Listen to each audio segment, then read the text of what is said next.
Another step, you'll get everything wet. God's blessed rain, my girl. The devil's cursed rain, more likely. Christ, the way you talk, Regina. Listen, I've got something to tell you. Stop clumping around. The young master is asleep. Asleep? It's the middle of the afternoon. No business of yours? Well, I was out late last night, too. I'm shocked. We're all weak, broken souls, my girl. Some of us, certainly. Making our way through the temptations of life. Still, I was on the job at 5:30 this morning. Pin a medal on you. Come on, clear out. I don't want anyone to think this was a rendezvous. A what? Just head back to that precious job of yours. Yeah, not so fast. A little chat first. I'm done with my work at the orphanage. Tonight, I'm on the steamer back to town. Bon voyage. Yeah, oh, watch your tongue. Tomorrow, the dedication with all sorts of celebrating and drinking, but no one will say Jacob Engstrand can't turn his back on temptation. Yes. Preserve your spotless reputation. Fine folk from town poking about. Pastor Manders will give a speech. He's expected any minute. Yeah, you see? I'm taking good care he won't have anything to say against me. So that's your game, is it? What game? What are you trying to hoodwink the pastor into this time? Oh, why would I do that? He's always been my spiritual compass. Good Lord. Now, listen, though, I want to talk to you about something else. What then? About my going back home. Tonight on the steamer. You told me. I want you to come with me, Regina. You want... What are you talking about? I want you to come back home. Home? With you? That'll never happen. Oh, won't it? Well, we'll see. Indeed we will. Me, who's been brought up by Mrs. Alving since Mother died. Me, who's been treated almost like a daughter. You're fooling yourself and you know it. A glorified housemaid with heirs. Shut up. Why would I go back with you to a house like yours? Why the devil not? Setting yourself up against your father, are you? You swore I was none of yours. Ah, may I burn in hell if Night I after night, you stumbled home, calling me a worthless mon Dieu. Oh, I never used such a filthy word. And I got the back of your hand more than once. Well, maybe I was a bit, the temptations of the world are legion, my girl. So you say. And that was only when your mother got uppity. Had to find some way to dig my knife into her. Joanna, always acting the fine lady. Oh, let me be, you swine. I was with the Alvings at Rosenwald. They've been presented at court. She never forgot Captain Alving was made chamberlain when she was a drudge here. Mother, you bullied her into the grave soon enough. Oh, yes. Blame me for everything. What was that? Boiteau. Fancy phrases. You've had quite an education here, my dear. That'll come in handy, mark my words. Handy for what, you scoundrel? Stop scrapping and hear me out. I'm a lonely widower, an old father looking to make good by his only daughter. You're a piece of work. And I'm thinking of taking up a new line. Again? Listen, I made a tidy penny building this orphanage. Good for you. So, I thought of sinking it into something that would pay. A kind of a rooming house for seafaring folk. Meals and, God. a high-class place, damn it, for captains and first mates, quality people. And I would... You'd help me. Not hard work, just what you do here, a sort of show, Show what? Wow. We'd need a bit of skirt, liven things up in the evening, entertaining, dancing. Remember, they're sea folks, wayfarers tossed on the ocean of life. Now, don't be a fool and let pride stand in your way, Regina. What good will staying out here do you? All that fine education, looking after orphans, wasting your youth and your looks on those dirty brats? No, if things work out here... What? Out here? Use your head, girl. I am. But... how much have you put aside? 400 kroner. bad. Enough to make a start. What's my part of it? That's the spirit. Enough for a decent dress or two? Come to town and you'll have plenty of dresses. I could get that on my own if I wanted. You need a father's loving hand to guide you. Don't make me laugh. Where would this place be? Nice house in Little Harbor Street. They're not asking much. You could fix it up nice. Play your cards right and you wouldn't be there long. First mate, maybe even a captain. It's your time, Regina. I don't know. Sailors have no savoir-vivre. What? They aren't the sort of man one marries. Well, then don't marry them if you can make it pay otherwise. You... Stop being so fine and fancy. We're all making our way.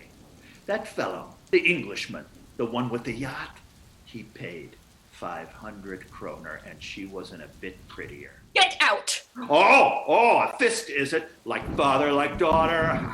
Stop saying that about mother. Just get along. And be quiet. Young Master Alving Is asleep, I know. Why are you so concerned about young Master?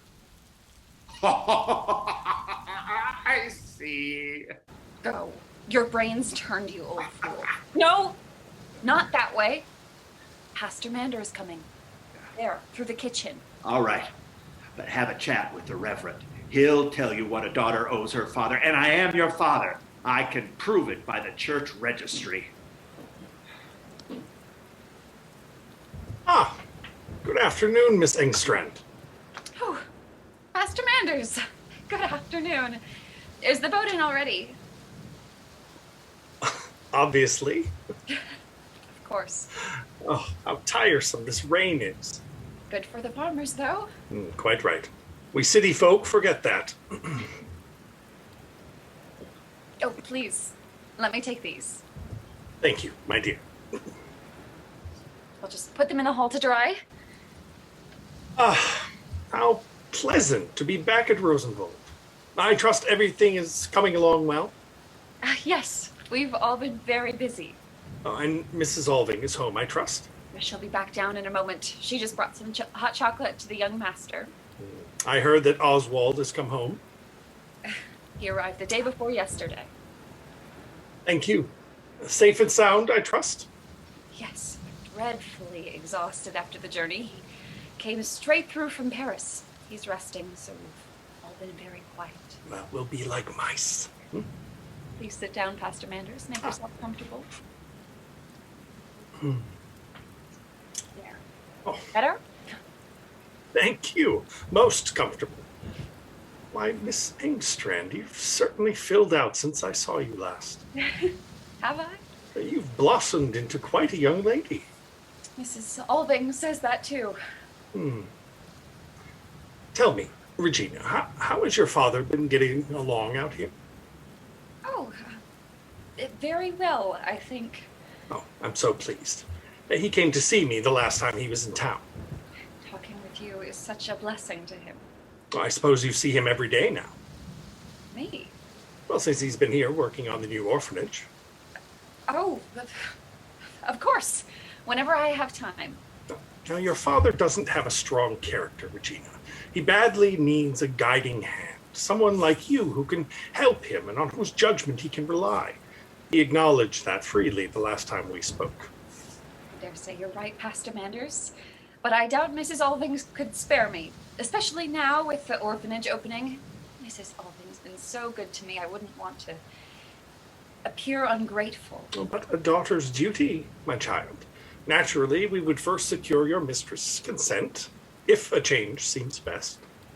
And I don't know whether it would be quite right at my age to keep house for an unmarried man. Well, my dear Miss Engstrand, this is your father we're talking about. No, if it were a good house with a real gentleman. What do you mean? One I could learn from, look up to, and I could become almost more of a daughter.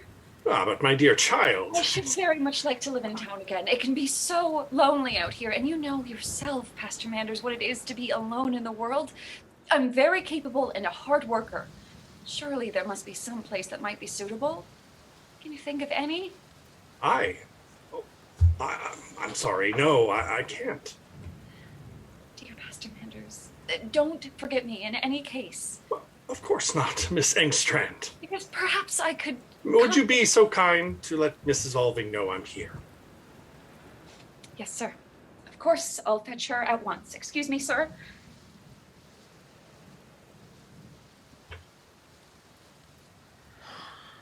My dear Pastor Manders, welcome. How do you do, Mrs. Alving? Here as promised. Oh, the reliable Reverend. Well, it was tricky to escape. So many board meetings and committees. Oh, all the kinder then. But where's your luggage? Oh, they're down at the village shop. I'll stay there tonight. Honestly, can't I persuade you to stay here? Oh, no. Most kind, but this will be fine. Easy to catch the steamer tomorrow. As you wish. Though, now that we are two old people. Oh, you will have your joke. But it's only natural you're in high spirits. The great day tomorrow, and I understand you have your son home. Yes. Oh, I'm a very giddy woman these days. Oswald's here. 2 years since his last visit, and he's going to stay the winter this time. Really? I'm pleased to hear it. Have the attractions of Paris and Italy lost their charm? Oh, I don't know about that, but he's kept a corner of his heart for his mother. Indeed. Travel and dabbling in art should never weaken the ties to family and home. Yes. Well, naturally, I'm proud of all he's achieved and the places he's studied. But I'll be curious if you recognize him. Well, he'll be down shortly. He's just resting. Oh, but goodness, do sit down, old friend. Only if I'm not disturbing you. Never. On to business. Precisely. Now, I have all the documents here, but tell me, Mrs. Alving, what are these books doing here? Perhaps Oswald brought them? No, they're mine. Yours? Yes, I buy them. And then I read them. Well, why? Do they make you feel happier or better? Well, they certainly make me feel more, what should I say? More aware. Aware of what? Oh, they help me think. Oh, no, that sounds foolish. They clarify ideas and attitudes that have already crept into my head. Oh, and they open whole vistas I'd never considered. Frankly, I hadn't realized how ignorant I was. Well, one book leads to the next and so on, and it's exciting. But you know what really surprises me? Properly speaking, there's nothing at all new here. I mean, very little that most people don't already know, and many already believe. We just needed someone to say it, to put it into writing. And then we can finally sigh and admit it to ourselves. Really? Yes. Well, surely not here in our world, among people like us. Oh, yes. People like us. You can't be serious. Oh, I think I can if I can be giddy and serious at the same time. This is extraordinary. Yes, many of the books are, well, at least to me. But, my eminent friend, I sense objections. Out with them? Objections? Well, surely you don't suppose I give any credence to such publications? Aha, you haven't actually read them. Just pounce and denounce. Now, my clever one. I know quite a bit about these books and their influence to recognize their danger. Though to form your own opinion, surely you must... No, not always. There are many occasions when we rely on the guidance of others, experts and institutions who keep our cultural standards in place, secure. That, in large part, is how the social fabric is maintained. Of course. I see what you mean. I sound harsh. Naturally, such literature is provocative and may prove to have some value. I can't blame you for acquainting yourself with the intellectual currents you have allowed your son to wander in for so long. But No, but one must be on guard, not to be seduced by fads and shallow arguments. Of course, no one is called to account for what one reads in one's own room. agreed. Just think, for example, about this orphanage. You obviously built it on the highest moral principles, compassion, civic duty, principles that, I pray, haven't been shaken. Of course not. But about the orphanage. True, the orphanage. Forgive me for climbing into the pulpit. Just be discreet, Mrs. Alving. Now, the business at hand?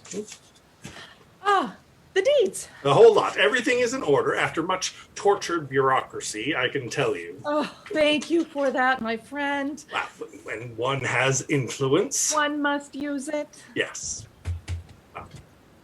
This one is for the property containing the new buildings. And here, the charter, statutes for the Captain Alving Orphanage for your signature. Here and here. Oh, bravo.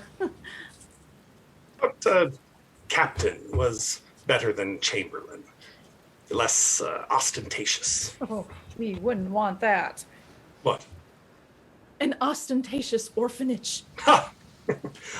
This is the certificate for the endowment. The interest will, in time, cover the ongoing expenses of the orphanage. You and the board shall manage that? Of course. Oh, one other matter. What is that? Should the buildings be insured? What do you mean? Of course they should. A moment. All my property is insured. This house, its contents, the land, crops, cattle. Naturally, private property. I do exactly the same. But this, you see, is a public interest, a charitable concern. The orphanage is, so to speak, dedicated to a higher cause. Oh, certainly, but But as far as I'm personally concerned, I don't have any objection to insuring ourselves against reasonable risks. exactly what I think. But there might be persons of sufficient influence who we can hardly ignore. What business is it of theirs? Rival clergy, other congregations, people who may bridle at the very success, even the generosity of the orphanage. We must begin transparently, motivated by a firm faith and unimpeachable public trust. Let others frame it as an opportune real estate shelter, a speculative business venture. You know how small towns can be. Maybe I should lend them some books. Oh, that would be the worst possible step. These forces can't be ignored. Then if the newspapers and magazines smell a conflict, all our energy will be thrown there and not on the work of the orphanage. Now, I've been down this road before. Scandal isn't pleasant. Yes. Yes, yeah, I see, though I hardly think our insurance policy rises to the level of scandal. Well, it may be our only option. We don't have sufficient funds to cover the premiums at present, anyway. Perhaps someday, when we're out of the public glare. Well, that means if, God forbid, an accident should occur, then we are, as they say, self-insured? Very good. In that unlikely event, would you be able to cover major damage, a catastrophe of some sort? No. Frankly, catastrophes are beyond me. Perhaps the generosity of a rival congregation. Sure, neither of us wants that sort of charity. Then self-insured? I will leave it in God's hands. Oh, amen. Oh, I don't know if God appreciates irony, but it's strange we should talk about this today. That's been on my mind since the last board meeting. Because yesterday we nearly had a fire down there.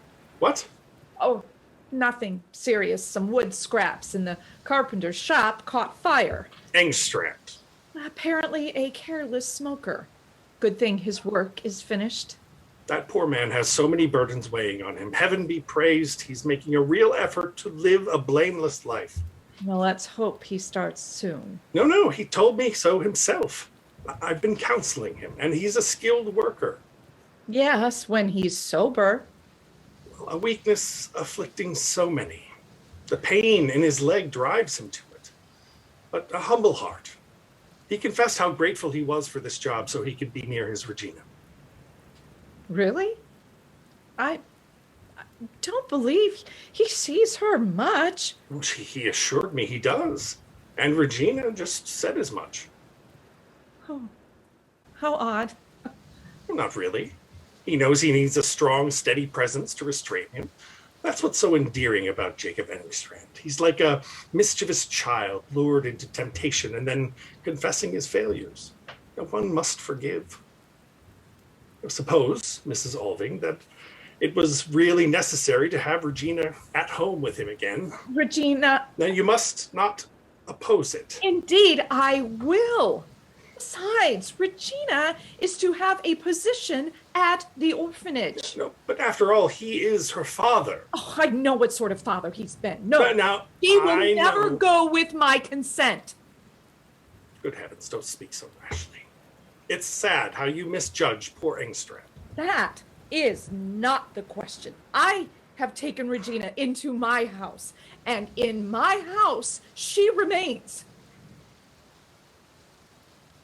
Listen, don't say anything more. Here he comes. Ta-da! Oh, I'm sorry. I beg your pardon. I thought you were alone. Well, Pastor Manders, good afternoon. Extraordinary. See? What do you think of him? I? No, can it be? Yes, Reverend. The return of the prodigal son. A portrait in oils. Oswald is teasing you about the time you opposed him becoming a painter. We are all fallible, and many a step that at first seems hazardous. Welcome. Welcome, my dear Oswald. May I still call you Oswald? What else? Thank you. What I was going to say, my dear Oswald, is that you must not imagine that I condemn the artist life. I assume there are many people, even in that difficult vocation, who are able to keep the soul pure. Let us hope so. Oh, I know one artist who has kept both the inner and outer man pure. Mother. No one can deny it. And you've begun to make a name for yourself. I've often seen you mentioned in the papers, very favorably too, for sales and exhibitions. My congratulations. Thank you. Although there has been less painting lately. An artist needs rest sometimes, like other people. Of course, to prepare for even greater works. Yes. Mother, will dinner be ready soon? In just a bit. You see, he still has a fine appetite. And a fondness for tobacco, too. Oh, I found Father's pipe upstairs. That's it. What? When you appeared in the doorway just now with that pipe in your hand, it was your father brought back to life. Wonderful. Nonsense. Oswald takes after me. No, there was something in his face, how he held that pipe. It reminded me exactly of Captain Alving. Not at all. Oswald has the noble look of a clergyman's face. Oh, now you're just teasing. Not me. But don't even think of lighting that. You know I don't allow smoking in here. All right. Oh, I just wanted to try it again. You see, I smoked it once when I was a child. How could that be? Well, I was quite little. I remember going upstairs to Father's room one evening. He was in high spirits. You were so young. You can't recall anything from those days. No, I remember distinctly. He sat me down on his knee.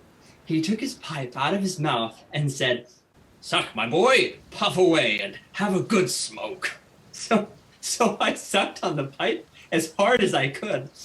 I didn't choke, but I remember getting dizzy and starting to sweat. Then that made him laugh even more. You only dreamt it. No, Mother, I didn't dream it. Oh, because I remember now. You came in and carried me off to the nursery. And then I was sick. And I remember crying. Did Father often play jokes like that? In his younger days, he was full of mischief. And yet he accomplished so much. I mean, so much that was good and useful, even though he died quite young. You've inherited the name of a man of industry and integrity. May his memory be the lodestar to your own endeavors. It certainly ought to be. In any event, it was good of you to come home for the day. That will honor him. I could do no less to honor my father. And the best part is that I'm going to have you with me for so long. Yes, I understand you're spending the winter. I'm here for an indefinite time. And it's so good to be home. Yes, isn't it? You went out into the world very young, my dear Oswald. Maybe too young. Not a bit. Best thing for an active boy, especially an only child. It's a shame when they're smothered by their parents and get spoiled. That is debatable, Mrs. Alving. A child's home is and will always must be his proper place. There. I agree entirely with Professor Manders. Take the case of your own son. We can talk about it in front of him. What's been the consequence? He's 26, 27 years old, and he's never had the opportunity to experience a real home. Oh, excuse me, Reverend. You're quite wrong there. Indeed. Life at boarding school and then artistic circles abroad? Yes. Chiefly among young artists. Mostly. And I imagine people of that sort, as a rule, lack the means to raise a family and keep a proper home. Some of them cannot afford to marry, that's true. Exactly my point. But they still have a home all the same. I mean, a good many of them have very proper and comfortable homes, too. By a home, I mean a family, where a man lives with his wife and children. Exactly, or with his children and their mother. Excuse me, you're speaking of irregular unions. Would you rather he disowned them? They are a sin. They are people. And I have never seen anything sinful or even irregular about them. Are you claiming it's a laudable lifestyle? A man or woman with any sort of upbringing to live that way openly? Unmarried? Well, we better not get into any other lifestyles. What about their children? What about them? Listen, a poor artist and a young woman, they might not be able to afford a marriage license even if they wanted one. What can they do?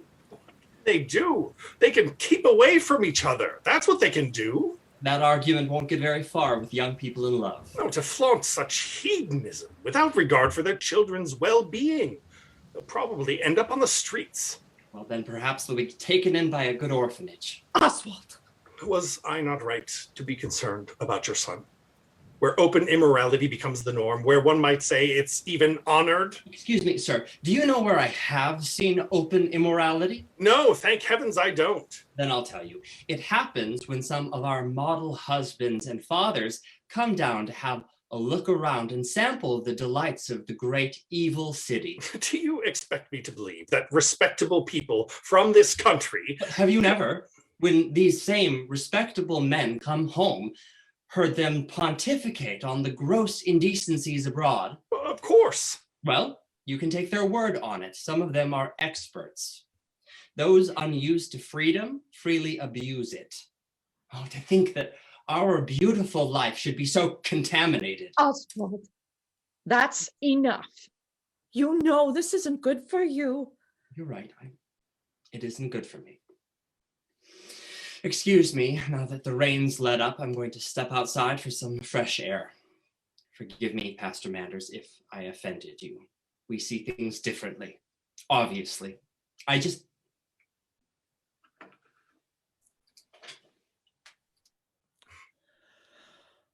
Oh, my poor boy. Yes, it's very sad.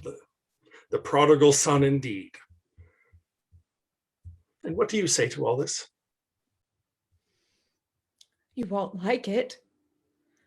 I'd say it differently. But Oswald is right in every word he said. Right. To hold such opinions? In my loneliness, I have come to exactly the same opinions, but I never dared to talk about them. Now there's no need. My son shall speak for me. I am deeply troubled. My faith compels me to say a few words to you in earnest, not as your business advisor, not as your husband's old friend or anything else. It is your pastor speaking to you.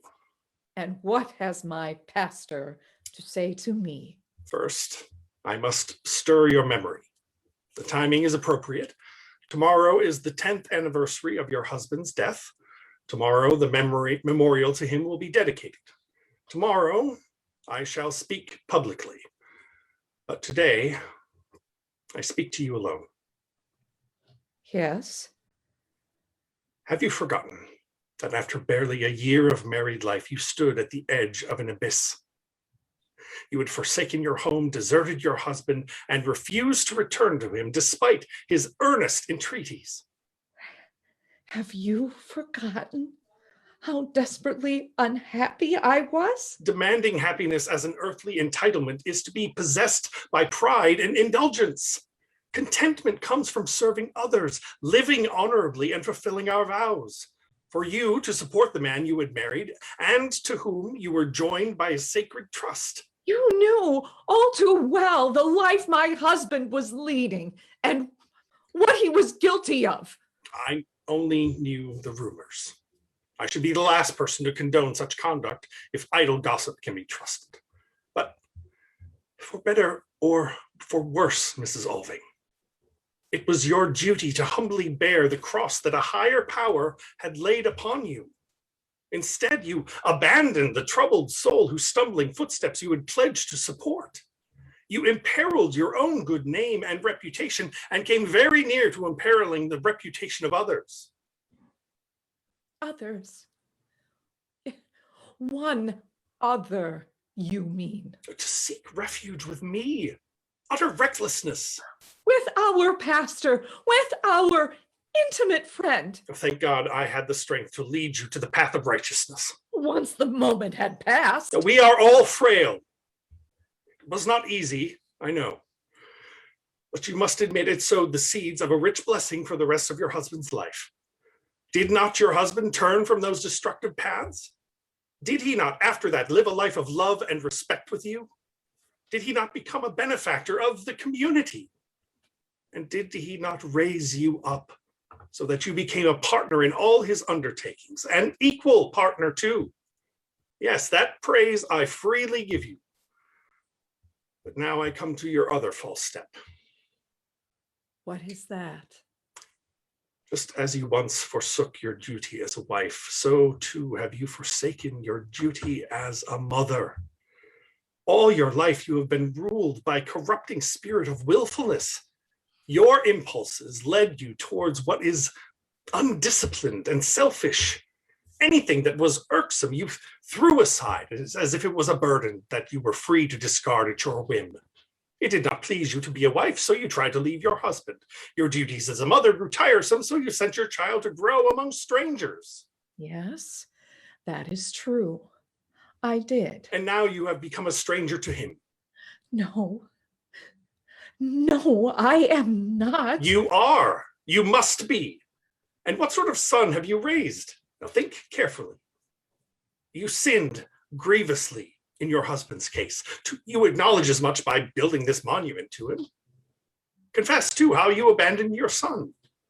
There may still be time to save him from a life of wickedness. Turn and reclaim what must still be saved. Mrs. Alving, the burden of guilt must be too great to bear.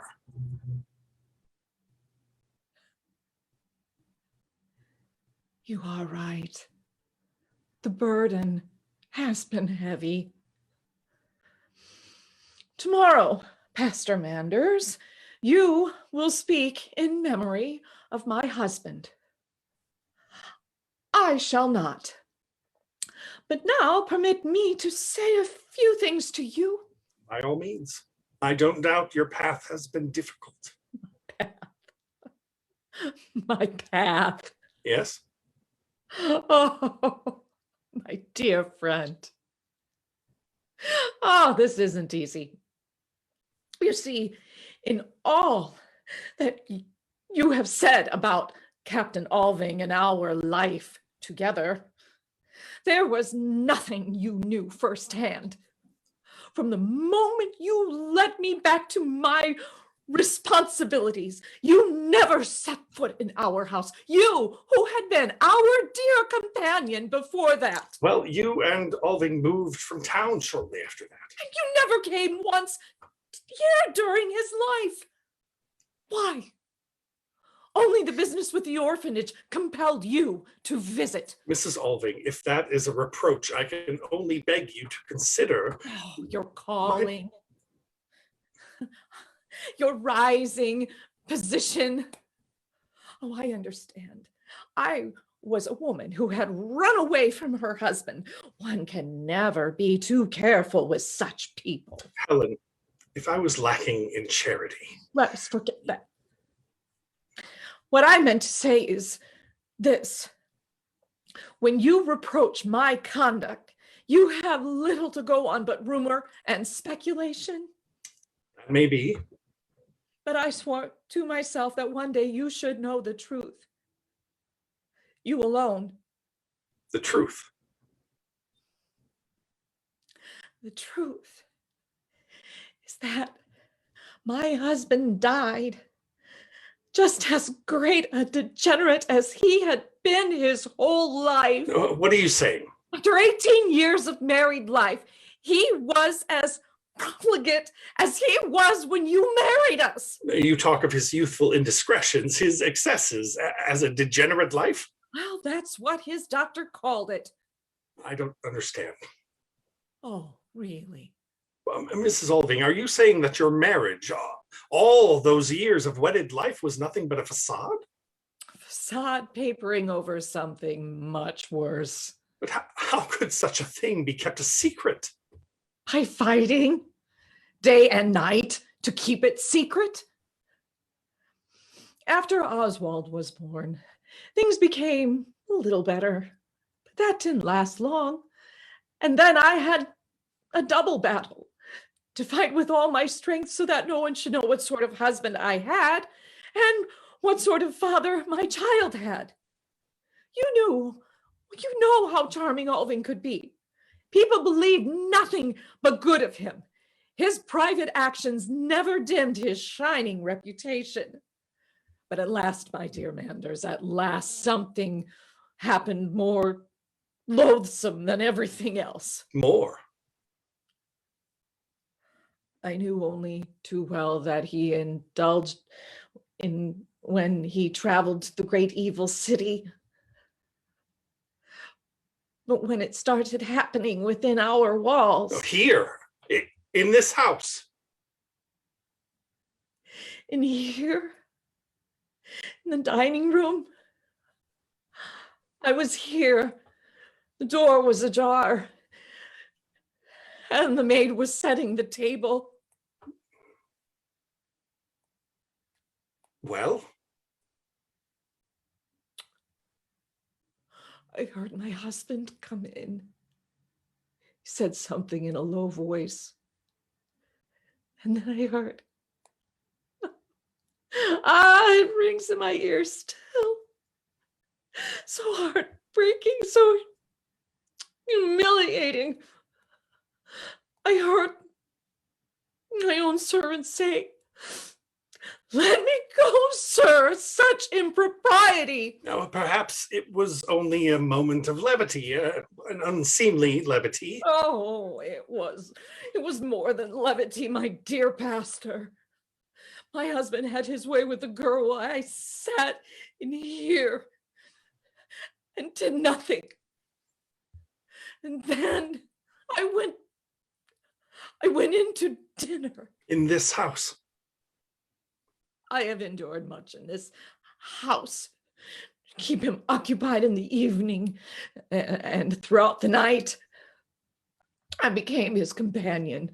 Secret drinking bouts upstairs night after night he drank, and I endured his lewd jokes and the obscene stories of his exploits, acquiesced to his desires, and dragged him to bed when he could no longer stand. How could you endure all this? For my son!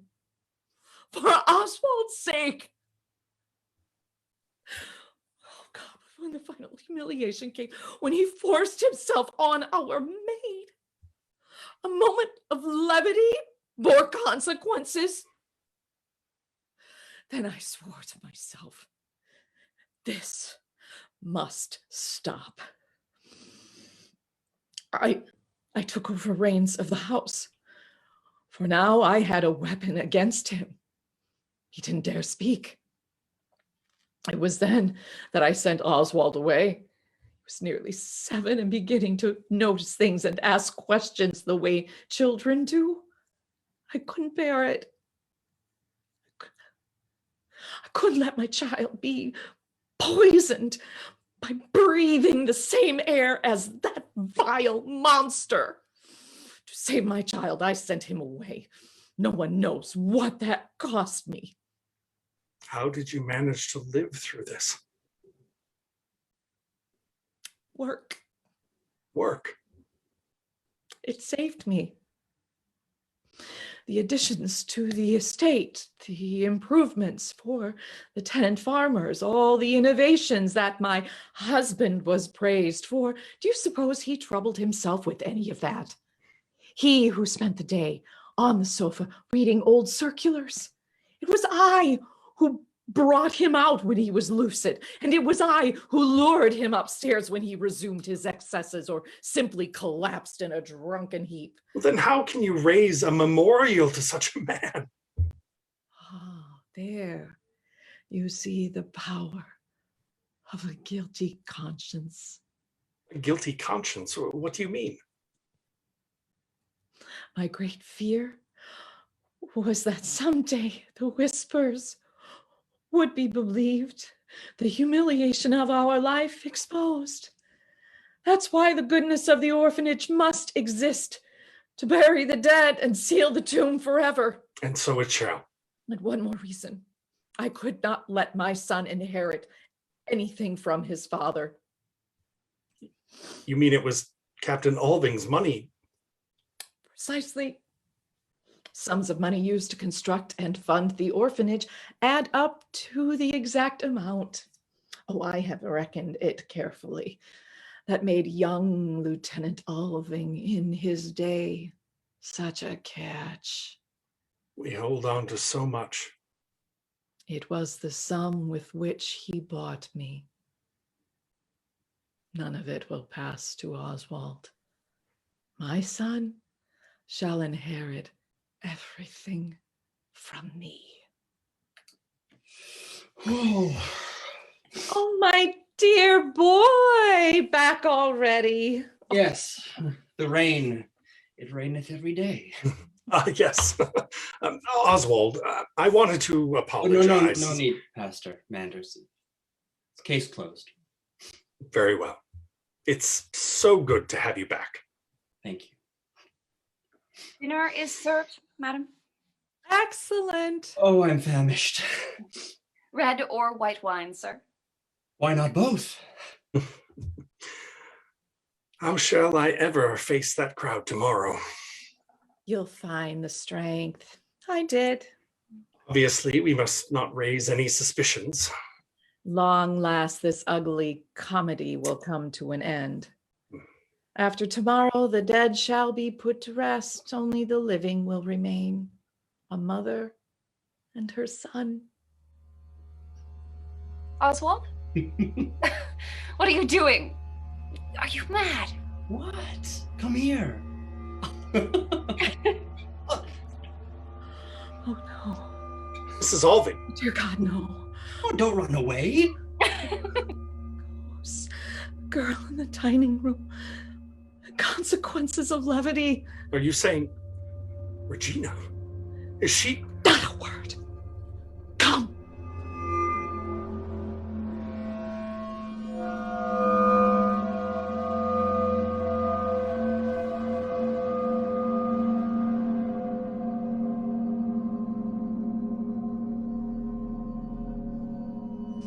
That was a magnificent dinner, Mother. Yes, such bounty. Oh, thank you. Oh, are you going out again, Oswald? Yes, the rain has stopped. I want to explore the new buildings. Through the mist I go. Can I get you anything else, Mrs. Alving? Oh, no, Regina. Yes, actually, if you could help with the garlands for tomorrow. Of course, they're all spread out in the laundry. Thank you, dear.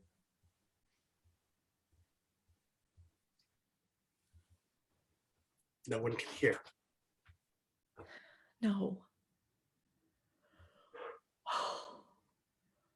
What are we to do? Upon my word, I don't know. I'm certain nothing serious has happened yet. Yet, indeed. Oh, you're right. She must leave. Well, even if it was foolish jest of Oswald's. Absolutely. Where? We can't simply turn her out. Where? Home to her father, of course. To whom did you say? Yes, that's right. But are you certain? It all happened so long ago. Regina's mother, Joanna, confessed to me when her condition became apparent.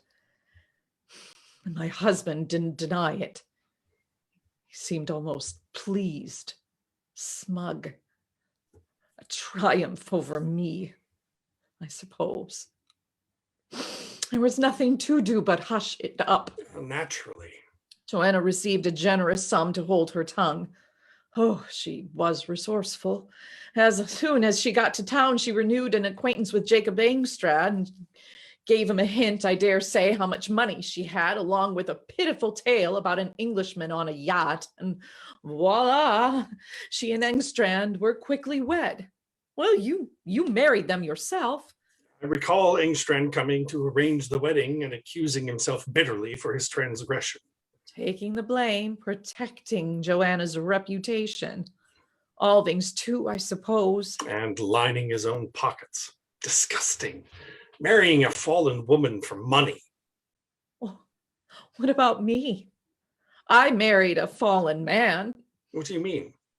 Do you suppose my husband was any purer when I went with him to the altar than Joanna was when Engstrand married her? Well, the two cases are completely different. Oh, you're right.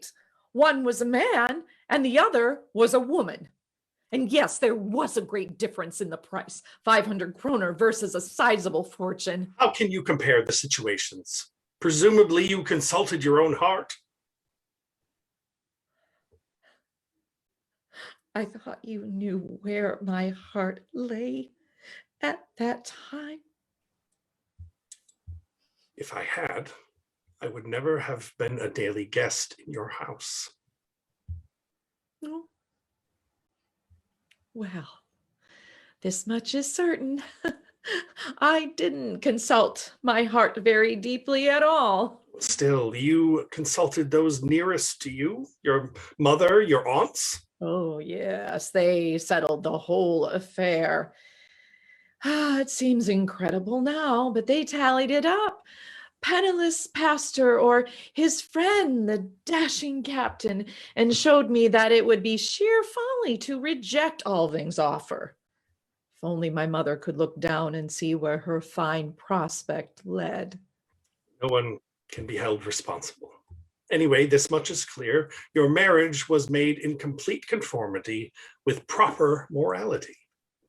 Complete conformity? I often think that is at the bottom of all the misery in the world. Now, Mrs. Alving. I can no longer accept such blind obedience. I cannot. I must uncover my own path to freedom. What do you mean? I should never have concealed what sort of life my husband led, but I didn't have the courage to do otherwise. And not because of Oswald, because I was such a coward. A coward? If people had known, they would have said, poor man, no wonder he strays. After all, his wife ran away from him. But you returned. Yes, I obeyed. Like a coward. If I were a real person, even now, I would say to Oswald, listen, my child, Your father was unfaithful, a degenerate, and I would tell him everything I told you from beginning to end. You shock me. I shock myself. Oh, gosh. I mean, that's how much of a coward I am. You call it cowardice to honor your vows and spare your child, a child who is commanded to love and honor his father and mother? And how should Oswald love and honor Captain Alving? You are a mother. Isn't there a voice in your heart that longs to protect your son's ideals? What about the truth? And what about ideals? Oh, ideals. Ideals. If only I weren't such a coward. Now, do not despise ideals. They have a way of exacting retribution in the end. Take Oswald. He hasn't many ideals, but this much I have seen.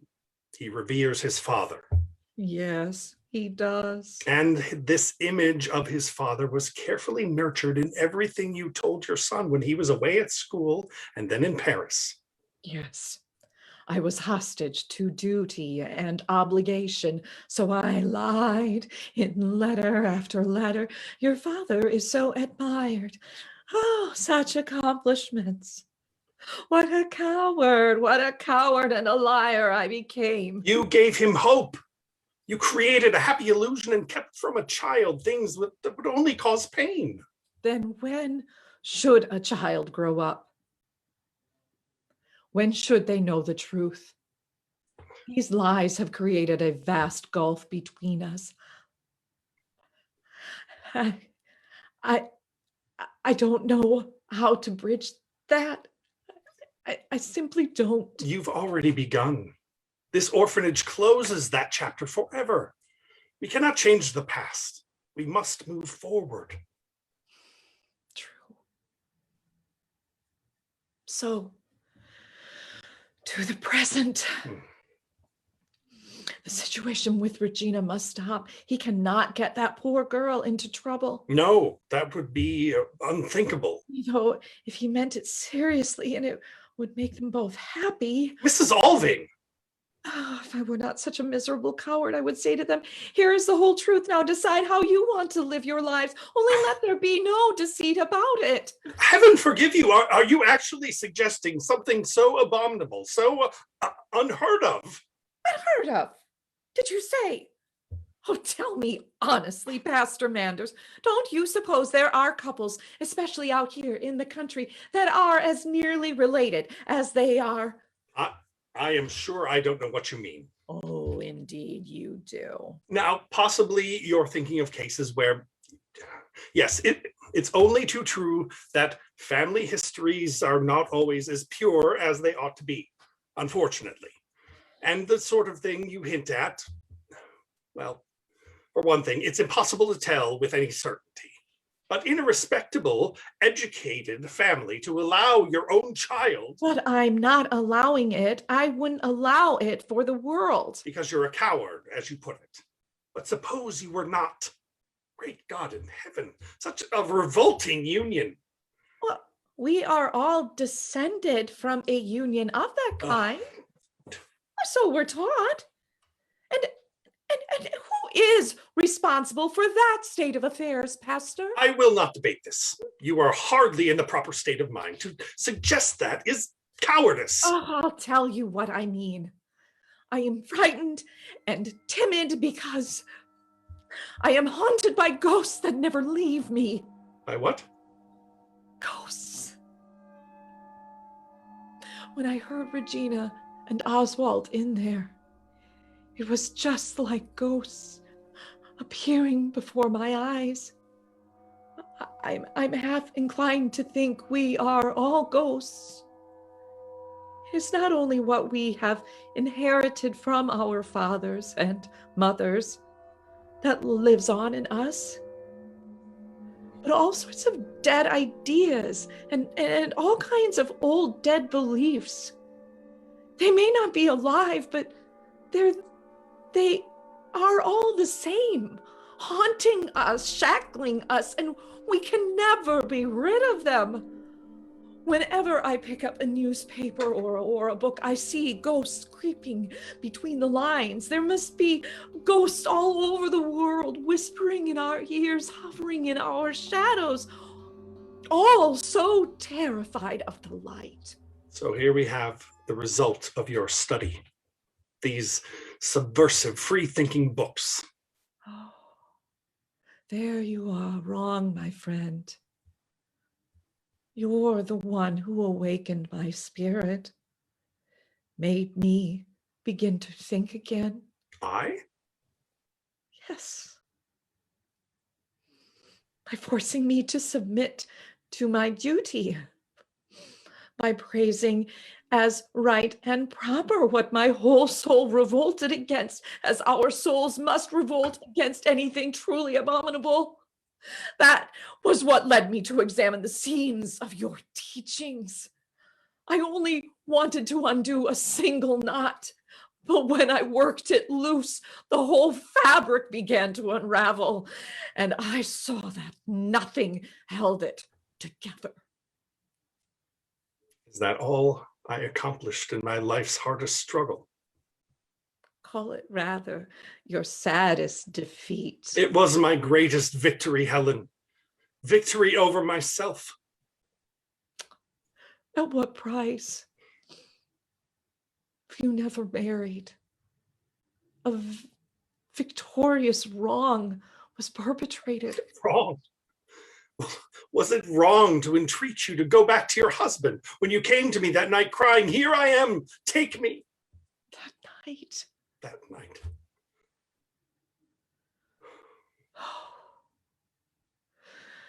Oh, so long ago. One forgets. I do not. I am the same as I have always been. Yes. Your belief is certain. And that may be the saddest thing of all. But what's done is done, as you say. No more ancient history. You are buried up to your clerical collar in committees, positions, and institutions. And here I am battling ghosts within and around me. Well, at least my position can put things right on one front. After all I've heard, I cannot, in good conscience, allow that poor defenseless girl to remain here. Yes, it would be best to get her settled. For the time being, she must go home to her father. I mean... Pardon, ma'am. That's all right. Come in, Engstrand. Do you wish to speak to me? It was the pastor I wanted to word with. Oh, do you? Well, what is it? Just this, Pastor Manders. We've all been paid. Many thanks to you, Mrs. Alving. So now that everything's finished, I thought it would be fitting for those of us who had worked together all this time to say a few prayers before we left. Prayers? Down at the orphanage? Yes, sir. You know, a sort of a blessing ceremony, though if that isn't proper. Oh, certainly, certainly, but... I've made a practice of saying a few prayers there myself each evening. Have you? Yes, ma'am. Now and then. Just as a little edification, so to speak. But I'm only a common workman, and I lack the proper gift. So I thought, as Pastor Manders happened to be here... Look here, Engstrand. First of all, I must ask you a question. Are you in a proper frame of mind for such a thing? Is your conscience free and clear? Oh, heaven have mercy on me, a sinner. My conscience isn't worth speaking about. It is exactly what we must speak about. What do you say? My conscience, well, it's uneasy most times. Ah, you admit that at all events. Now, will you tell me the truth?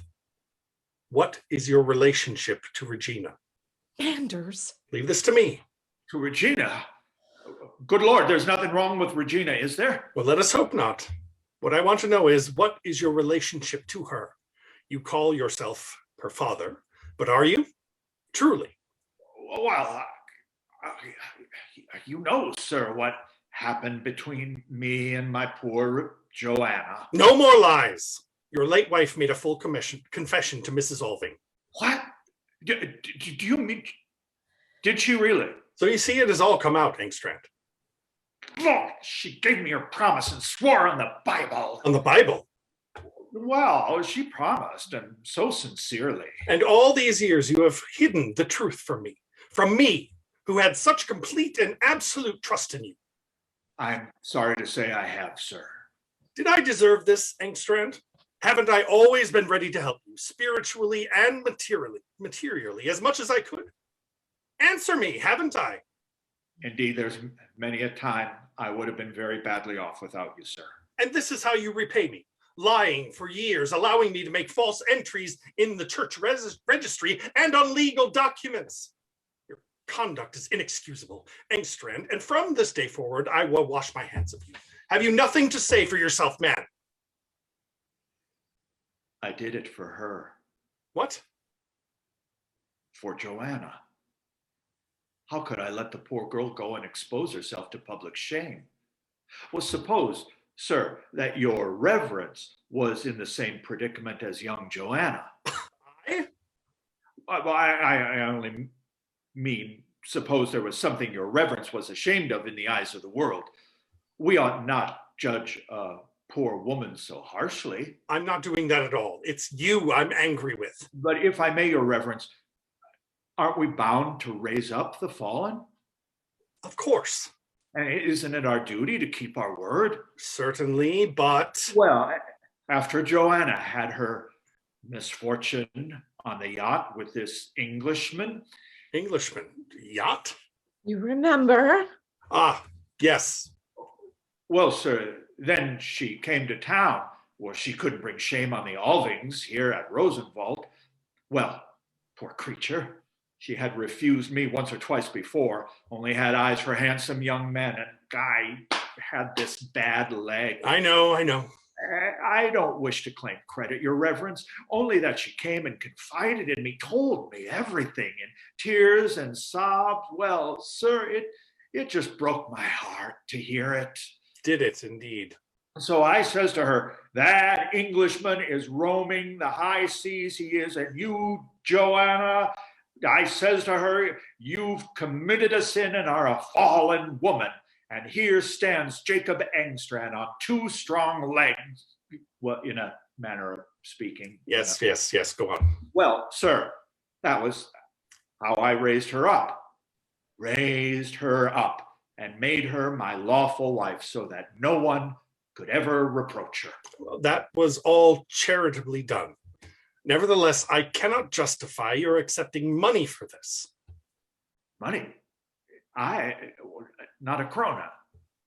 But... yes, well, wait a bit. I remember now. Joanna did have a little money. You are quite right. But I wouldn't have anything to do with it. Fie, I said, that is mammon, the wages of sin. As for this filthy gold or notes or whatever it was, we'll throw it back in the Englishman's face. But he had already gone and disappeared over the horizon, your reverence. Was that truly how it all happened, Engstrand? Upon my honor, sir. So Joanna and I decided that the money should go towards the child's upbringing, and that's what became of it. I can give a faithful account for every krona. This certainly puts everything in a new light. That's how it was, your reverence. And I make bold to say that I have been a good father to Regina, as far as was in my power, sinner that I am. Yes, I see. And I also make bold to say that I brought up the child tenderly and made a loving husband to my poor Joanna, just as the good book says. I never occurred to me to go to your reverence to claim credit or boast because I had done this one good thing in the world. No, when Jacob Engstrand does a thing, he holds his tongue. Unfortunately, it doesn't often happen. I know that only too well. Because, as I said just now, and I say again, conscience can be very hard on us. Give me your hand, Jacob Engstrand. Oh, sir. Nonsense. Nonsense. There. And may I now go down on bended knee and beg your reverence pardon? No. I should be begging your pardon. Oh, no, sir. No. Yes, and I do it with all my heart. Of course, I wish you had trusted me with the whole truth. I mean, your whole story. But let's put that to rest. Forgive me for having misjudged you. And if I can do anything to prove my goodwill. Do you mean it, sir? It would give me the greatest pleasure. Well, since you say so, there is a great opportunity at hand. My dream is to use the honest money I put away here to establish a sort of sailor's home in town. You? Yes, a kind of sanctuary, so to speak. There are so many temptations lying in wait for young sailors as they roam about on shore. My idea is that this house should be a refuge with a sort of father figure to look after them. I haven't much, I know, but with God's blessing, a bit more. Of course. Now, we must discuss this sometime. It interests me greatly. But for now, go back to the orphanage and put everything in order. Set up the chairs and light a candle. You shall have your prayer service. For now, my dear Engstrand, you are in the proper frame of mind. I believe I am, sir. Truly. Goodbye then, Mrs. Alving, and thank you for all your kindness, especially for taking such care of my Regina. Poor Joanna's child. Amazing thing. But she seems to have become part of my life and holds me by the heartstrings. That's how I feel, truly.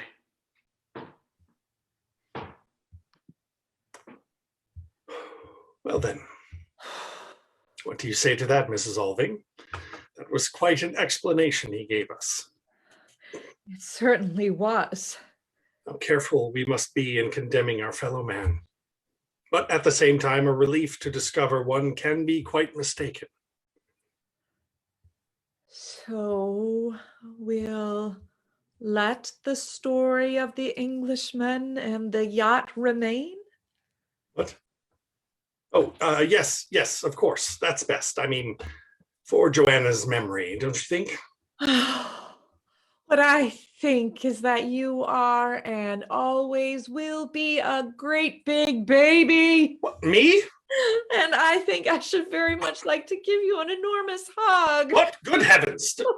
Oh, don't worry. You needn't be frightened.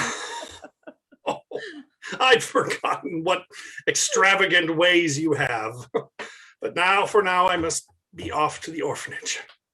I'll return soon.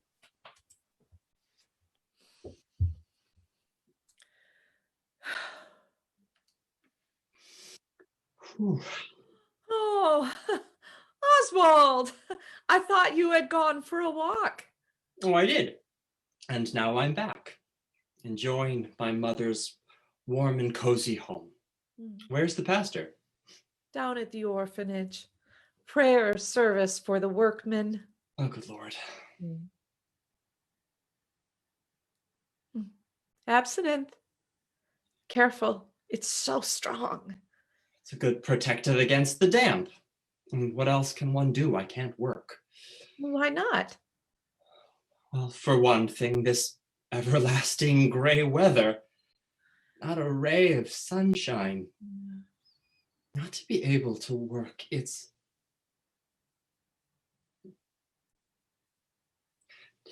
Tell me, Mother, are you really so very happy to have me here? More than anything. How can you say that? Oh, no, I don't mean to be unkind. Only you've managed quite well without me all these years. Managed. Yes, I've managed. That's quite true. Well, and naturally, I had to be here. Father's memorial to honor him.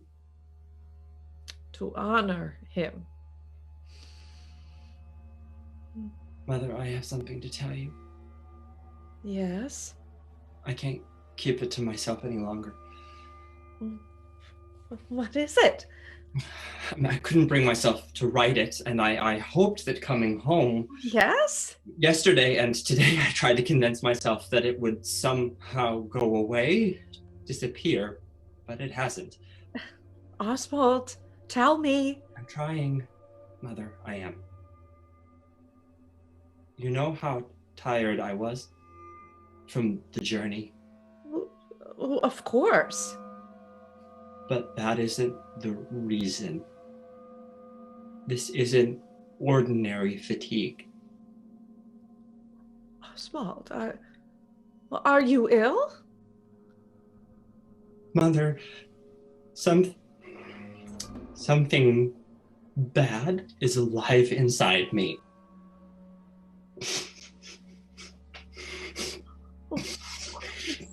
Oh, give me, no, this isn't true.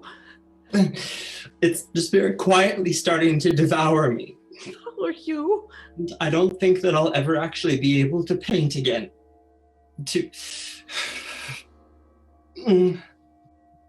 ever be my old self again. Listen to me. Oh my God, you're just overworked and exhausted. Quiet and rest. Everything will be all right. I'm sure of it. I thought so too at first, but I can't lie to myself. Well, tell me everything. When did you first notice this? Just after I'd been home the last time. I returned to Paris and began to feel violent pains in my head, mostly at the back. It was as if a tight iron vice or clenched fist was pressing from my neck upwards. At first, I thought it was the headaches that I used to have as a child. Of course. But this was different. I couldn't focus on my work. I would stare at a blank canvas as if all my faculties had abandoned me. I felt paralyzed. I couldn't collect my thoughts or see anything clearly. My head was just swimming. Everything went round and round. It was horrible. I went to the doctor and he told me the truth. And what was that?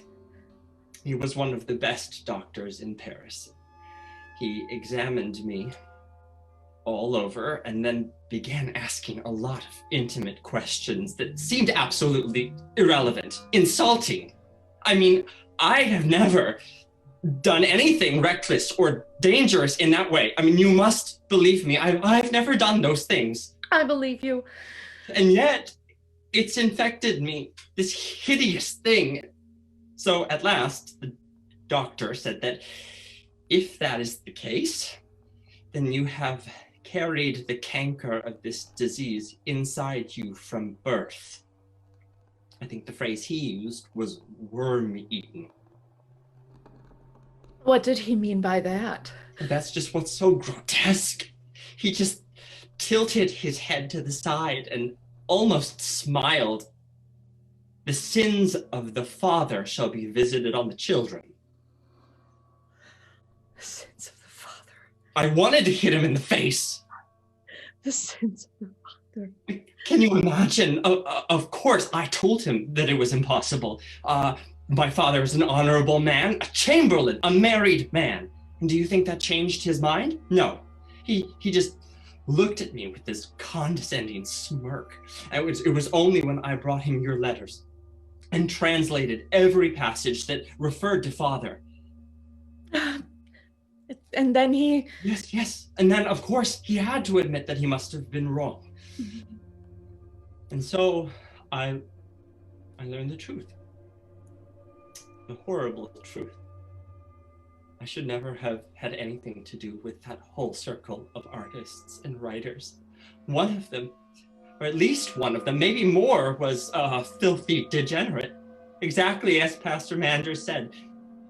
Maybe something unclean, a spoon, a pipe, just passed the infection along to me. No, don't believe that. But there's no other explanation. I can't help thinking that in the end, it was all my own fault. My whole life ruined by carelessness and pride. All I wanted to accomplish. Not to dare think of it anymore. Not be able to think of it. Only I could live my life again and undo what I have done. If it had been something that I couldn't help, even something that I was born with, that would have been almost more tolerable, but instead you have stupidly thrown away my happiness, my health, my whole life. No, my darling boy. I'm sure things are not as desperate as you think. Mother, you don't know. You live in a safe, sheltered world. And now I bring this disease into your house, into your life. I was almost glad that you had sent me away for so many years because it meant that you probably didn't care very much for me. You're my son. I love you. You're all I care about in the world. Yes, of course. I see that now that I'm here. I only meant that it would hurt you less, bringing the shame upon you.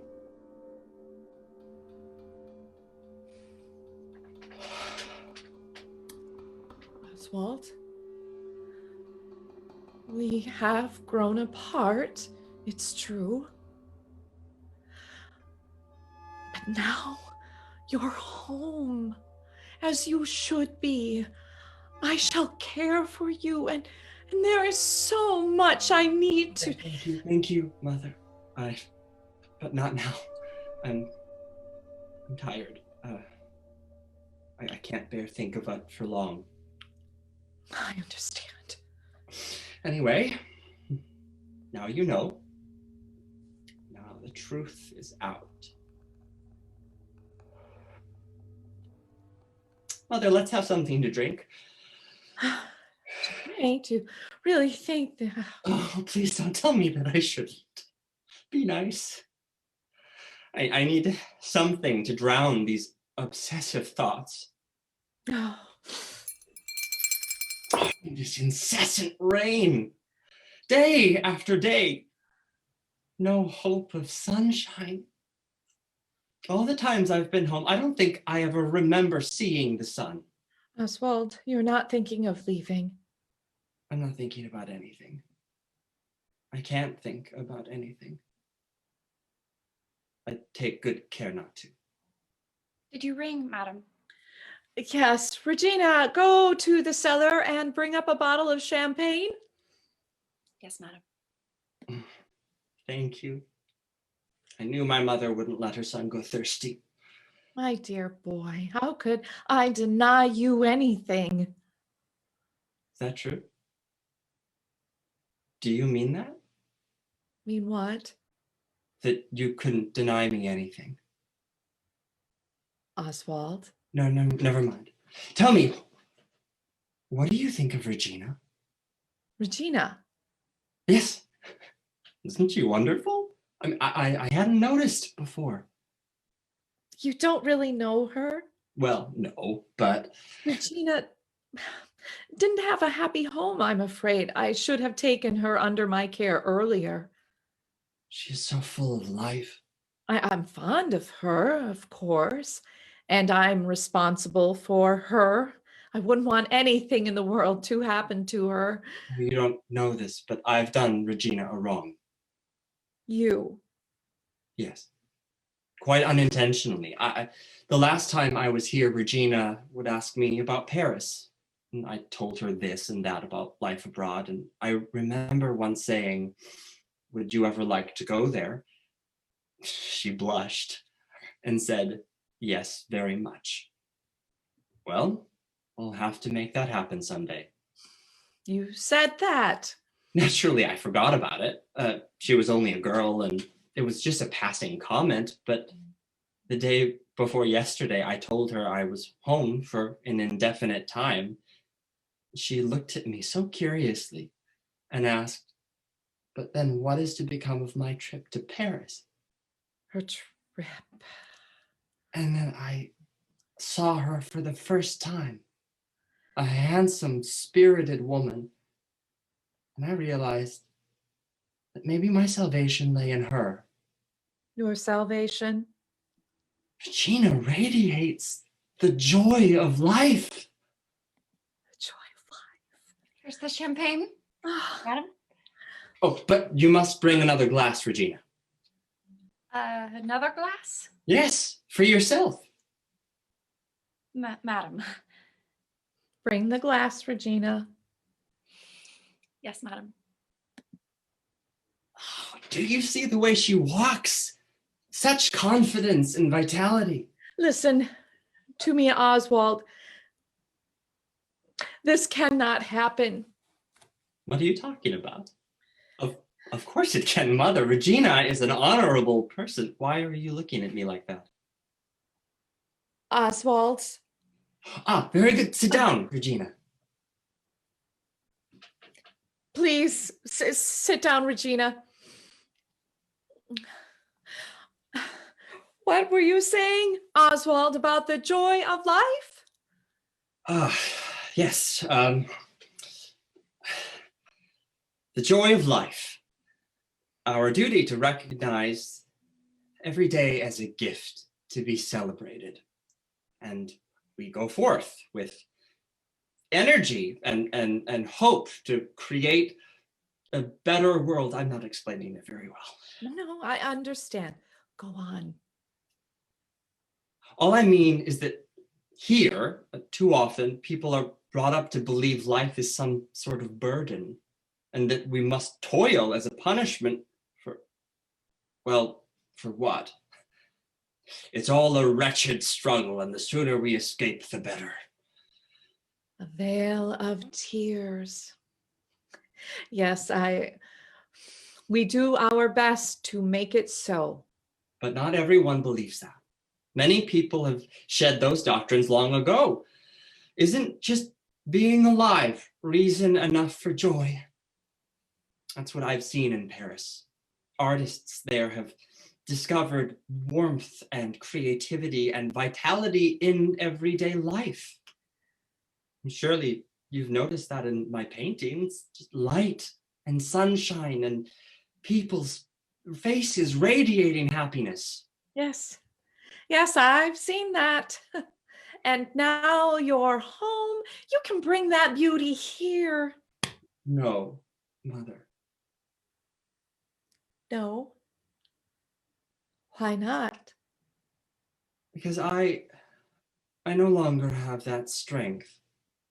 These feelings within me, feelings of joy, beauty, of life, are being pulled, slowly, inexorably pulled by some force, a dark weight into the cold, wet earth.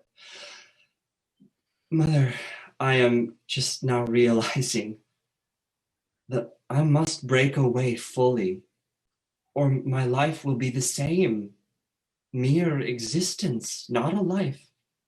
I see. I see. Perhaps my only hope is escape. Regina, you remember I once promised you that you would see Paris one day? I do. Do you still desire that? Oh, yes, Mr. Alving, with all my soul. No, Mother, you must not forbid it. Now I see where it went wrong. What? Now I understand. And now I can speak. What are you talking about? Oh, finally, my son, you must know the whole truth. And so shall you, Regina. Aye, madam. Mother. Well, well, well, my friends, what a splendid time we had down there. Ah, did you? Yes, and Mrs. Alving, my mind is clear. Engstrand must have some support for his sailor's home, and Regina must help him. Aye. No, thank you, Pastor. What? Regina wishes to go away with me, Pastor Manders, to Paris. Go away? With you? I do. Mrs. Alving, what have you to say to this?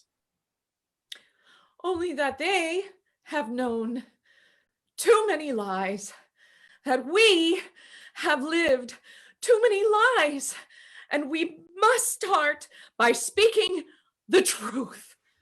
Now. No, you must not. No. I can and will. We must beat back this darkness. Mother, what do you mean? Oswald. Listen, someone's shouting outside.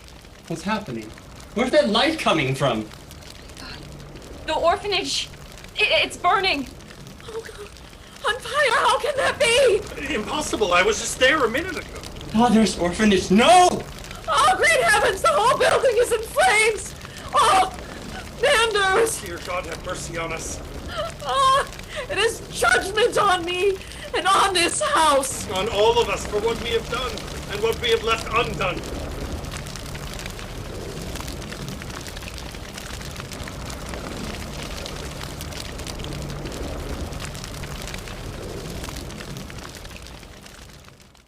All burned. Burned to the ground. Still smoldering in the basement. Oswald hasn't come back. No, Mrs. Alving is looking for him. He's still trying to do what he can. Nothing can be saved.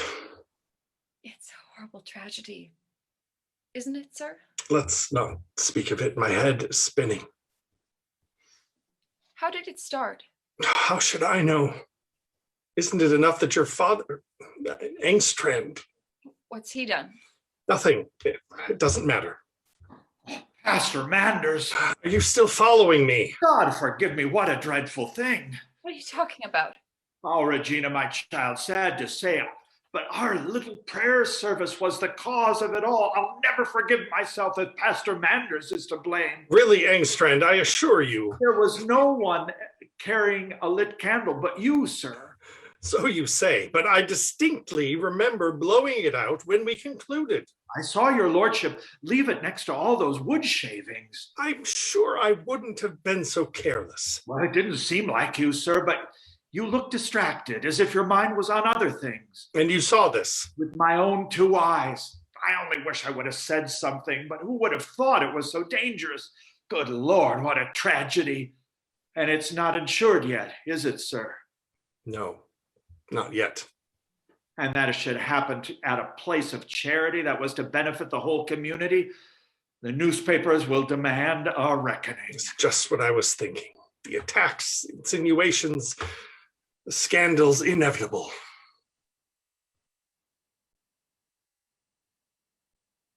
I can't get Oswald away from the fire. It's of no use. Well, I suppose you won't need to make that speech of yours after all, Pastor Manders. Oh, I'd give anything. That's just as well. No good would ever have come from that orphanage. What? Do you believe that? Don't you? Well, nevertheless, it's a devastating loss. We will discuss it only as a business matter. I suppose you'll be leaving by the next boat. Yes, I expect so. There's much to be done.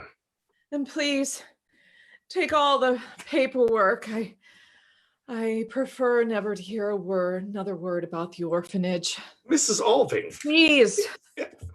Later on, I'll send you a power of attorney to deal with the assets you think best. As you wish. The buildings are a complete loss, and I'm afraid the original intent of the endowment will need to be altered. I'll take your recommendation. The property could be made over to the local parish. It's not without value, and I can work with them on some proposal or another. The endowment could benefit some worthy cause in town. Perhaps you'll think of my sailor's home, Pastor Manders? Yes, that's one idea. But we must consider the whole affair carefully, and I don't know how much longer I may be involved. Public opinion may force me to withdraw altogether. That will depend on the results of the investigation.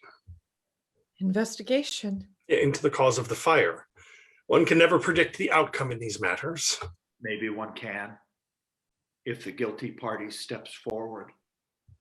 What are you saying? Engstrand! It's possible, probable even, that some senseless fool who's careless, maybe a little too much to drink, and with his pipe, purely by accident. But you just said... Someone whose failings are well known, but who has shouldered the blame for another's sins in the past, well, such a fellow would be the most likely person, wouldn't he?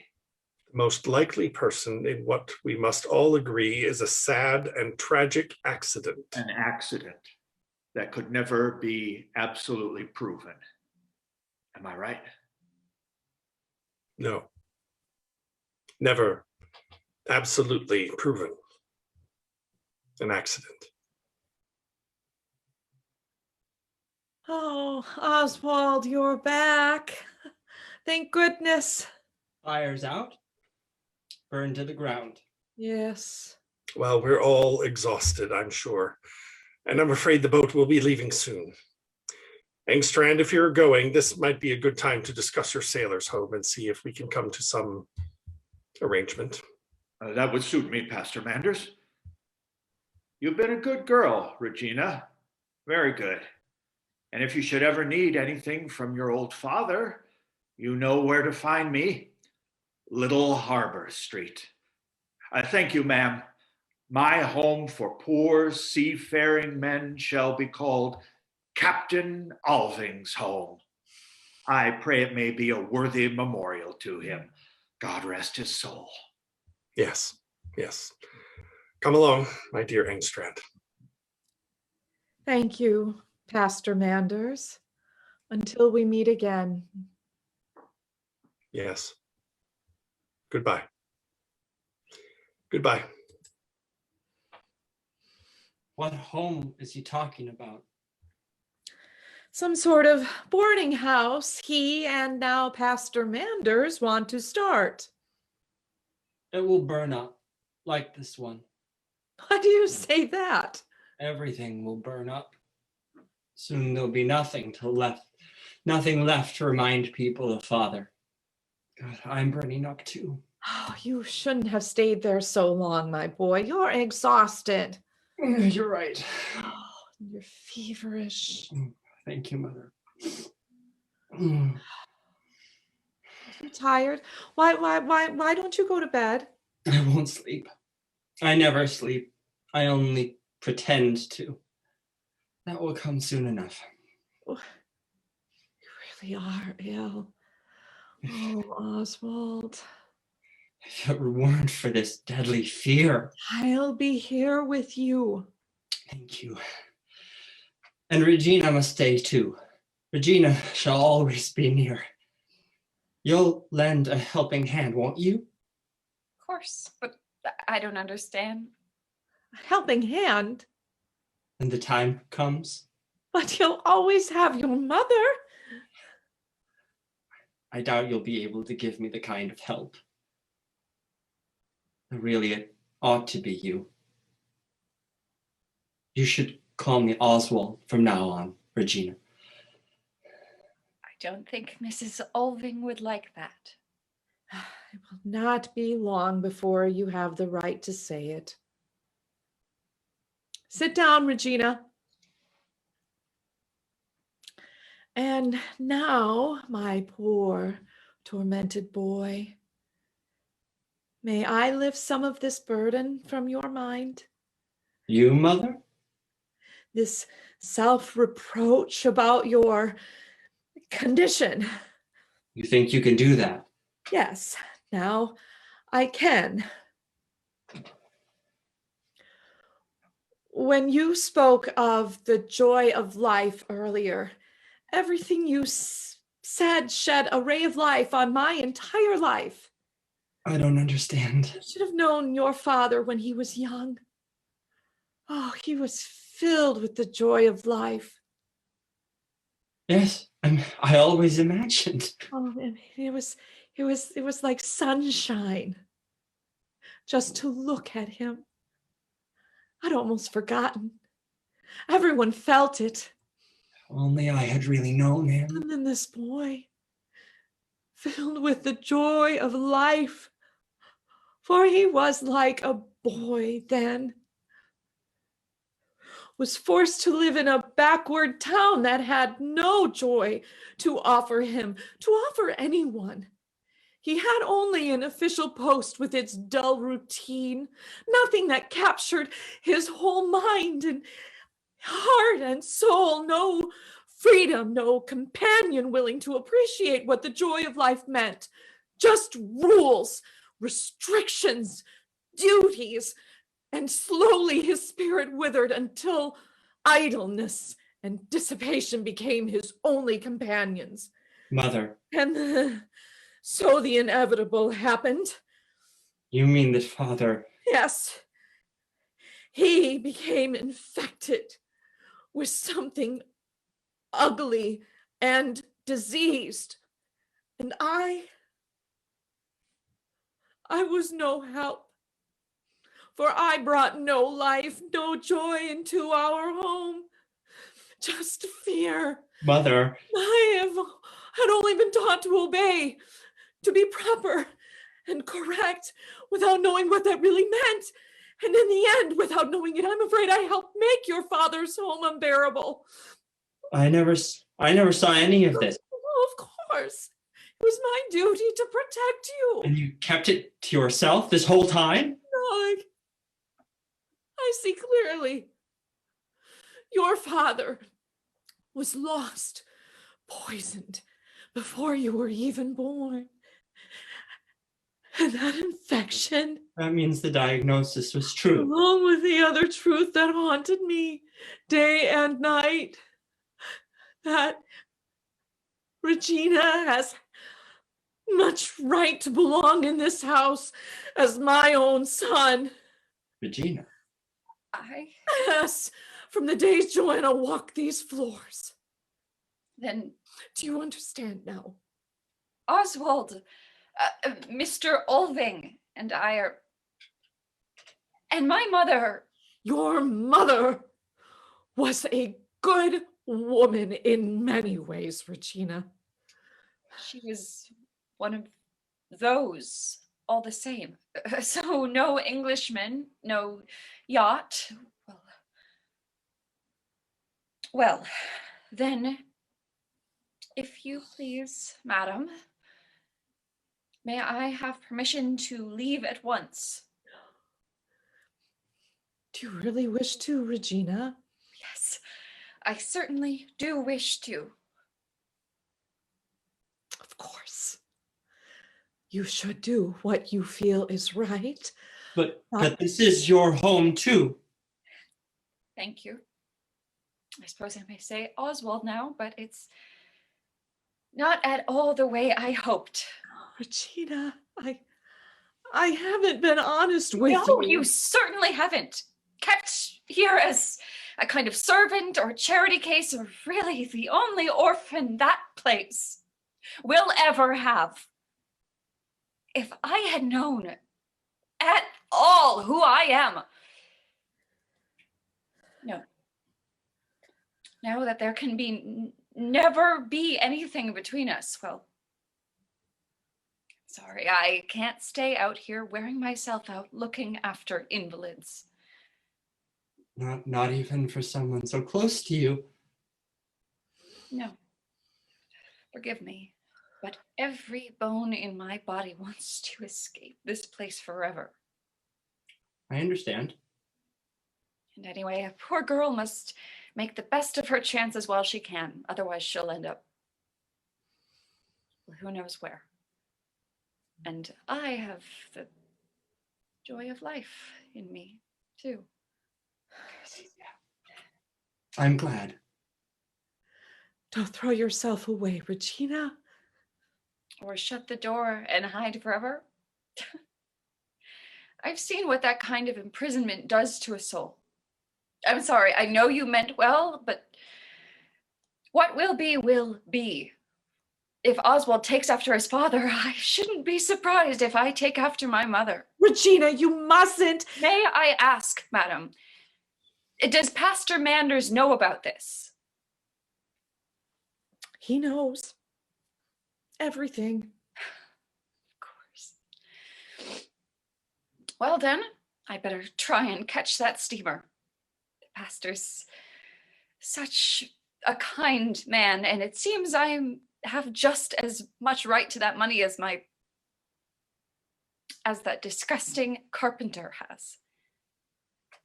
I am sorry it ended like this, Regina. You should have raised me like a gentleman's daughter, you know. It would have been more honest, at least. What does it matter? I'll drink champagne again someday. If you ever need a home, Regina, please come to me. No, thank you, Mrs. Alving. Pastor Manders has taken an interest in me. And if things don't work out there, I know one place where I do belong. Captain Alving's home. Au revoir. She's gone. Yes, I think it's all wrong. it is. I'm so afraid the shock has been too much for you. About Regina and father, you'll find I'm both stronger and weaker than you ever imagined. What?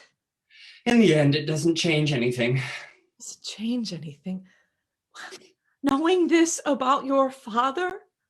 I suppose I should feel some anger or pity, just as I would for anyone, but... No more? For your own father? Oh, father. Father. Obviously, I never knew my father or anything about him, except that once he made me sick. Surely a child should feel some respect for his father. When a child has nothing to respect his father for, has never known him, do you honestly cling to that old superstition, you who are so broad-minded? You really think it's only a superstition? Surely you see that. It's one of those antiquated beliefs that we hand down generation after generation without thinking, and they seep into the floorboards and float out into the world. Ghosts. Yes, you could call them that. Ghosts. But then you don't love me either. I know you. Is that all? Mother, I know how much you love me, and that you did your best in an ungodly situation. And now I must beg you to help me now that I'm ill. Oh, of course. Of course. I will. Oh, Oswald, terrible as it is, this illness has brought you back and has given us another chance. I will be so helpful and patient. And cheerful. Yes, that too. There, some of the darkness has gone away. Yes, but who will take away my fear? Fear? Regina would have done it. I don't understand. What fear are you talking about, and what has Regina to do with it? It must be very late. It's nearly morning. Oh, dawn is glowing already over the mountains, and the sky is clear. A little while you might be able to see the sun. The sun. After all, there may be many things yet for me to live for and find joy in. Of course. Even if I'm not able to work. Oh, you'll work again. So soon, my boy. These dark, painful thoughts won't haunt you forever. We'll let all the ghosts go free. Mother, we must have a little talk. Certainly. The sun is rising. Soon. And as it rises, we'll talk. And this fear will float away. Mother, you said that there was nothing in the world you wouldn't do for me. Yes? And you always keep your word, don't you, Mother? Of course, my dear boy. Very well, then. You're strong, I know, but I want you to listen calmly when I explain this. Promise me that, Mother. I promise. This fatigue and not being able to work, they're symptoms, not the real illness. What is the real illness? The real illness, which is my inheritance, lies here. No. Yes, it's found its home, waiting like a demon, and at any moment, any time, it could break out. Oh, how horrible. That's the condition I'm in. It isn't true. It can't be true. It is. I had one attack in Paris, and after it passed, I learned the state that I had been in. And then this dreadful, haunting feeling spread all over me. If that was the fear. Yes, this ever-present terror, and if it had just been an ordinary disease that would have killed me, of course, though I do want to live as long as possible. Yes, you must, Oswald. But it's so disgusting, so humiliating to have this poison lurking inside me, ready to curl around me at any moment and turn me into a helpless creature, demented, needing to be fed, needing to be... Oh, I can't think of it. You'll never have to think about it. Oswald, do you hear me? I will take care of you, I promise. No, that's exactly what I don't want you to promise. I won't have that be your life, and I won't have it be mine. Losing my mind, utterly incapacitated, with no hope of recovery. What sort of life is that? And what if you died before me? Because it doesn't end quickly. It takes its time. The doctor said he called it a softening of the brain. Almost sounds nice. Makes me think of cherry-colored velvet curtains. Something comforting to stroke. Oswald! Now Regina is gone. Oh, if I only had her, she would help me, I know. What do you mean? When I recovered from the attack in Paris, the doctor told me when it happens again, and it will happen again, the next time, there will be no hope. Oh. How could he be so heartless? So honest. I told him I had arrangements to make, and so I have. What is that? Morphine pills. It's for the headaches. I saved them all up. Oswald, no! No, not yet, Mother. No, I can't endure this. You must. If Regina was here, I would have simply told her calmly and simply to grant me this last wish and give me all the pills. She would have done it, I am certain. Never. No one would do such a thing. Once she had seen me lying there in that condition, like an infant, past hope, past help, with no chance of recovering. Never in the world would Regina have done it. Yes, Regina's no coward. She is bold and free. Very soon she would have tired after looking after an invalid. And not just for herself, out of compassion. Compassion? Then thank heavens Regina is not here. So now you must do it. I? Who better than you? Your mother. Just for that reason. I, who gave you life. I never asked for your life. What kind of life have you given me? What kind of life has my father given me? Sickness and rot and decay. I don't want it. Take it back. No! Oh, no. Oswald, my child. Had a mother's heart.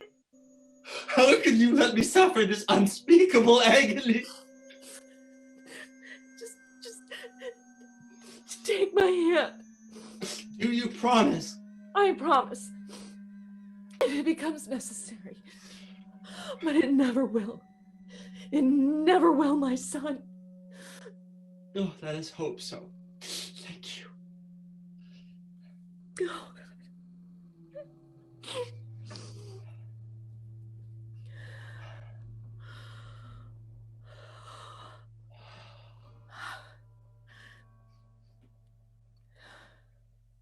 How do you feel now? Calm. Glad. Oh, this must have been a terrifying nightmare. But it's only a nightmare, a dream, I'm sure of it. Now shall rest here in your home with your mother. You shall have no cares, no worries, just like when you were a little child. There. Nightmare is over. See how it passed? I knew it would. Oh, and look, Oswald. Look what a lovely day it will be. Finally, brilliant sunshine.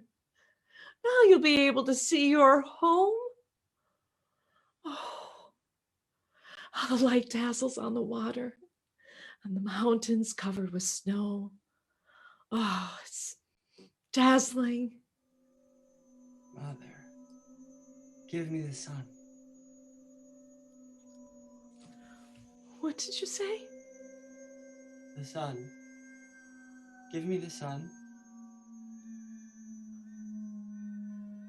Oswald. What's the matter? Oswald? What is it, Oswald? What is the matter? Oswald. Look at me. Don't you know me? Sun, mother. Give me the sun. No.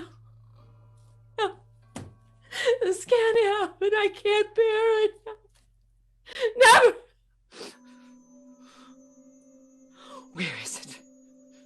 Where is it? Oh my God. Ah. Here. Oh. No. No. Oh, yes. No! No!